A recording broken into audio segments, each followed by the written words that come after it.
Hey guys, in this video, I'm answering the question of my boyfriend broke up with me 3 times and came back. He gets scared of closeness, but he wants it.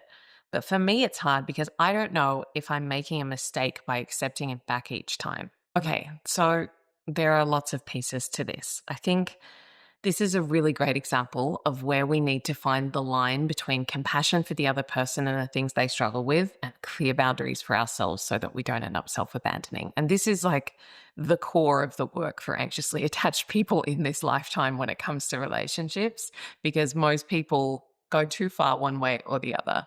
Either I'm so staunch in protecting myself that I villainize you and make you bad for the things you struggle with, or I'm so over-indexed on compassion for you that I forgive you again and again and again, notwithstanding the fact that you're actually really hurting me and causing me immense suffering, almost as a byproduct of you spinning around in your patterns. So we need to find both, right? We can have compassion for someone else, the fact that they get scared, the fact that they have childhood trauma, the fact that they have intimacy blocks, all of that is so valid and real. And to love someone means to support them in that, but it can't come at the cost of your well-being. And if someone's pattern is to just keep breaking up with you every time things get hard, you are not going to be able to build a secure relationship with that person. Plain and simple. Because what it does to you is every time they do that and you go through that cycle, you get smaller and smaller and smaller. What do I mean by that? Well, if someone's broken up with you 3 times and you keep taking them back, guess what? You're not going to want to have any difficult conversations with them. You're not going to want to express a need. You're not going to tell them something that has been bothering you. Every time you have a fight, you're going to be braced and on edge, waiting for them to say, I can't do this anymore.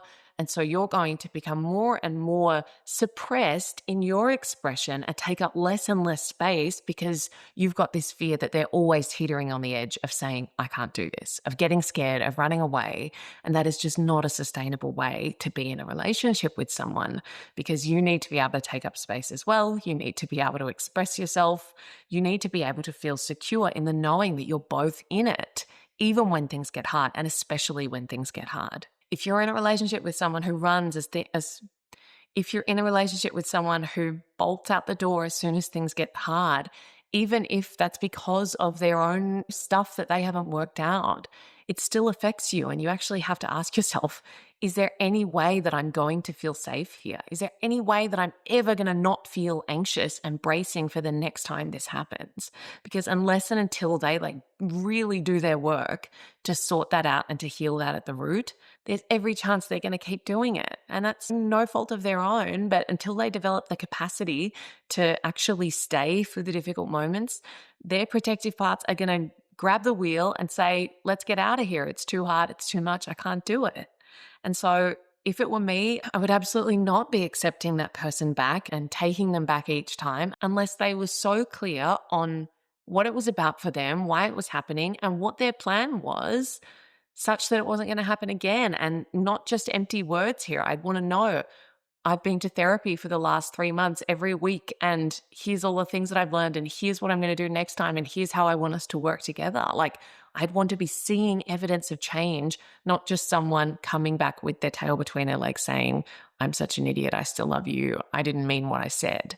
The latter is just not going far enough because it doesn't recognize what's really going on there, which is that someone's got some really powerful protective mechanisms that are coming up to block the intimacy, to pull them away when things get hard. So unless they sort that out, it's going to keep happening, and I wouldn't be taking them back if it were me.